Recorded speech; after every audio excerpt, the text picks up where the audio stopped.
C'est une grande fierté pour nous de pouvoir produire des produits qu'on envoie directement dans l'espace. On peut dire que la région de l'Estrie rayonne jusque dans l'espace alors que la mission lunaire Artemis II se poursuit.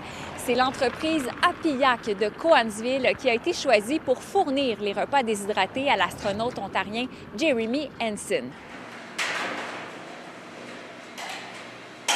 Comment ça a commencé, cette collaboration avec la NASA? C'est un concours de circonstances, dans le fond. L'Agence spatiale canadienne m'a approché ou nous a approché il y a quelques années pour une mission sur la Station spatiale internationale. En 2018, les premiers contacts, pour l'astronaute qui était là-bas. Donc, on avait fabriqué 4 mets qui sont allés dans l'espace à ce moment-là. Et là, ils ont renouvelé l'expérience avec notre crevette au curry pour Artemis II. Depuis que ça a été médiatisé, dites-moi, est-ce que vos ventes ont augmenté?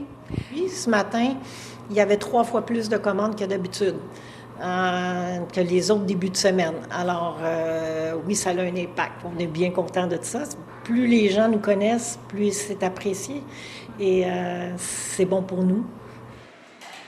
Bien, ici, là, actuellement, on fait du portionnement. Donc, on portionne les aliments avec la portionneuse. On vient portionner directement dans les sacs. Donc, c'est ici qu'on emballe. On va mettre les aliments dans les sacs, on va les sceller, on met une date.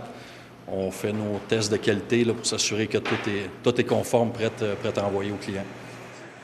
Qu'est-ce qu'on retrouve dans vos produits qui font que, justement, par exemple, cet astronaute aura tout ce qu'il faut pour, justement, compléter sa mission?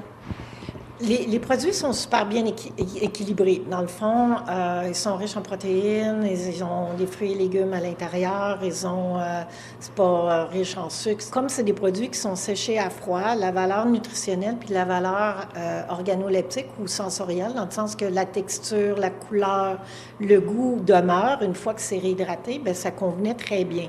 Vous avez été appelé à voyager dans le cadre de ce contrat-là? Je suis allée en Floride voir le lancement d'Artemis.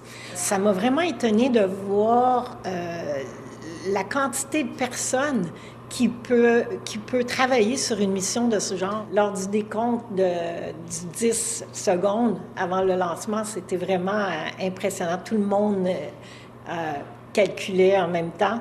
Et là, on a vu la fusée vraiment partir à zéro. Et c'était vraiment, vraiment impressionnant. C'était de toute beauté de voir ça partir dans l'espace.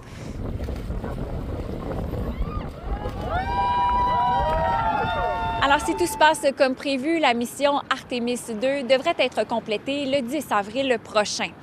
À Cowansville, Alexandra Paré pour Nouveau Info.